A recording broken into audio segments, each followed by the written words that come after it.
বন্ধুরা, স্ক্রিনের উপরে তোমরা যে প্রশ্নপত্রটি দেখতে পাচ্ছ এটি সালিপুর হাই স্কুলের 2025 উচ্চ মাধ্যমিক পরীক্ষার আগে যে টেস্ট পরীক্ষা হয় সেই পরীক্ষার এক সেট স্ট্যান্ডার্ড প্রশ্নপত্র। এতদিন আমরা বেশ কয়েকটা সেটের প্রশ্নপত্র, বেশ কয়েকটি স্কুলের প্রশ্নপত্র আমাদের ইউটিউব চ্যানেলে দিয়েছি।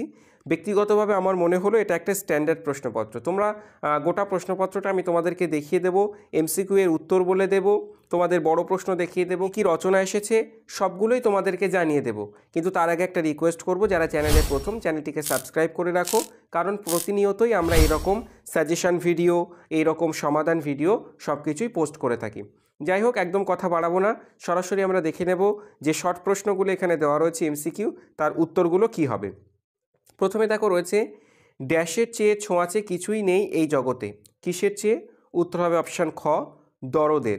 2 দাগে রয়েছে, কালো বেড়ালের লোম আনতে গেছে। উত্তর হবে অপশান ক, ভজন চাকর। বুড়িকে হরিবোল বলতে স্পষ্ট শুনেছে। অপশান খ, নকরি নাপিত। নিখিল অবসর জীবনটা কিভাবে কাটাতে চায়? উত্তর হবে অপশান ক, বই পড়ে আর একটা চিন্তা জগৎ গড়ে তুলে। সে কখনো করে না বঞ্চনা। সে বলতে এখানে বোঝানো হয়েছে, এখানে উত্তর দুটোই হতে পারে, অপশান ক কঠিনকে অথবা অপশান গ সত্যকে। এটা নিয়ে আমি একদম দ্বিধাদ্বন্দ্বে যাব না, তোমাদের যার যেটা মনে হবে সেটাই লিখবে। 6 দাগে রয়েছে, আমি দেখি কবিতাটি যে কাব্যগ্রন্থের অন্তর্গত। উত্তর হবে অপশান গ, অঙ্গুরিতর হিরণ্যজল। 7 দাগে রয়েছে, যা পারি কেবল সেই কবিতায় জাগে। কবিতায় কি জাগে? উত্তর হবে অপশান ক, কবির বিবেক।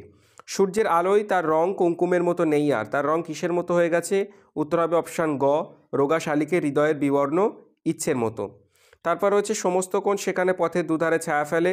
উত্তর হবে অপশান খ, দেবদারু দীর্ঘ রহস্য। তার নাকি দারুণ বক্স অফিস। কিসের? উত্তর হবে হাসির নাটকের, অপশান ঘ। তারপর রয়েছে দেখো, the night is calling me সংলাপটি কার লেখা? উত্তর হবে অপশান ক, বার্নশ। তারপর দেখো রয়েছে, নানা রঙের দিন থেকে প্রশ্ন, যে নানা রঙের দিন নাটকে চরিত্র সংখ্যা। উত্তর হবে অপশান খ, 2টি।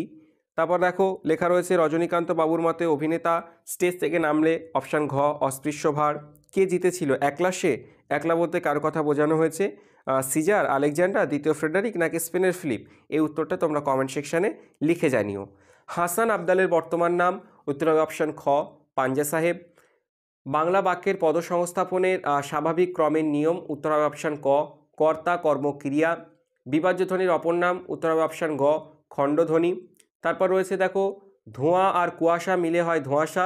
এটি হলো একটি, অপশান গ, জোড়কলম রূপমূল। টপ্পা গান বাংলায় জনপ্রিয় করেছেন? উত্তর হবে অপশান ক, রামনিধি গুপ্ত। বাংলা চলচ্চিত্রে প্রথম রঙিন বাংলা ছবিটি হলো? অপশান ঘ, পথে হলো দেরি। প্রথম বাঙালি সাঁতারু যিনি বিখ্যাত হয়েছেন? উত্তর হবে অপশান ক, মিহির সেন। রবীন্দ্রনাথ ঠাকুর সহজপাঠ গ্রন্থের অলঙ্করণ করেন? উত্তর হবে অপশান ঘ, নন্দলাল বসু। তো তারপর দেখো, তোমাদের জন্য রয়েছে 12টা এসএ কিউ। এই এসএ কিউগুলো আমি আর পড়ে পড়ে শোনাচ্ছি না, তোমরা একটুখানি প্রয়োজন অনুসারে ভিডিওটা পজ করে দেখে নাও। একদম আমরা সরাসরি এবার দেখে নেব গল্প অংশ থেকে কী কী বড় প্রশ্ন দেওয়া রয়েছে।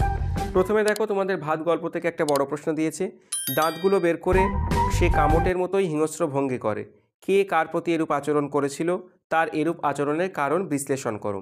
3.2 দাগে রয়েছে, আমি কি তা দেখতে পাচ্ছিস নে? ভারতবর্ষ গল্প থেকে। কোন প্রশ্নের উত্তরে বক্তা এই কথা বলেছেন? গল্প অনুসারে বক্তার স্বরূপ উদ্ঘাটন করো। তারপর কবিতা থেকে দেওয়া রয়েছে, কেন ভালোবাসা, কেন সমাজ, কিসের মূল্যবোধ, কোন ঘটনার পরিপ্রেক্ষিতে কবি কথা বলেছেন, মন্তব্যটির তাৎপর্য বিশ্লেষণ করো। তারপর দেখো, শিকার কবিতা থেকে দেওয়া রয়েছে, আগুন জ্বলল আবার, কবিতায় আবার শব্দটি ব্যবহারের তাৎপর্য কী? আবার আগুন জ্বলল কেন? এই ঘটনা কিসের ইঙ্গিত দেয়? তারপর দেখো, দুটো নাটক থেকে দুটো প্রশ্ন দেওয়া রয়েছে। প্রথম, বিভাগ নাটক।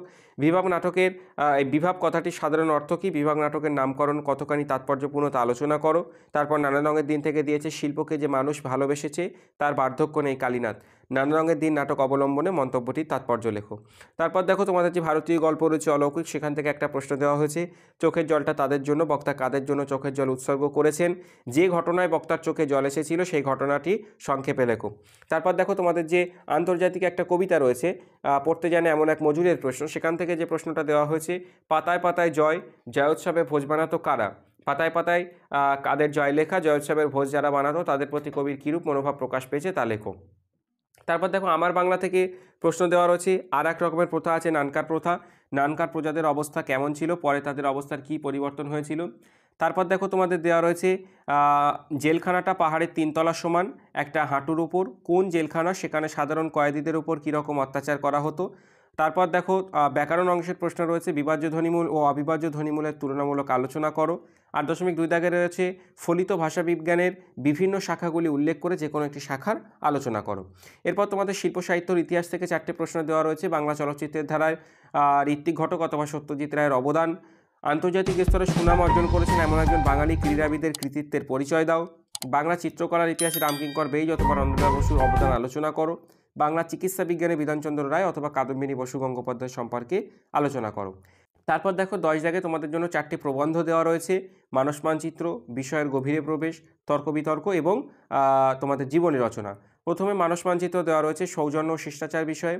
তারপর দেওয়া রয়েছে জাতীয় সংহতি, এক সূত্রে সহস্র মনগাতার মন্ত্র, অর্থাৎ এটা বিষয়ের গভীরে প্রবেশ। তারপর রয়েছে আর কি পক্ষে বিপক্ষে, অর্থাৎ বিতর্কের বিষয় দিয়েছে নারীবাদের অর্থ কেবল পুরুষ বিরোধিতা নয়, আত্মবিশ্বাস ও আত্মশক্তি জাগৃতি নারী শক্তির আর কি স্বাধীনতার ভিত্তি। তারপর দেখো তোমাদের দেওয়া রয়েছে বেগম রোকেয়ার জীবনী, অর্থাৎ এই সূত্র অবলম্বনে বেগম রোকেয়ার জীবনী তোমাদেরকে লিখতে হবে। তো যাই হোক, এই ছিল এক সেট টেস্ট পরীক্ষার প্রশ্নপত্র। অবশ্যই তোমরা ভিডিওটা কেমন লেগেছে লিখে জানিও এবং তোমাদের প্রত্যেকের পরীক্ষা কেমন হয়েছে সেটাও লিখে জানিও। যাই হোক, চ্যানেলটিকে সাবস্ক্রাইব করে রাখো এরকম ভিডিও পাওয়ার জন্য। ভালো থেকো, সুস্থ থেকো।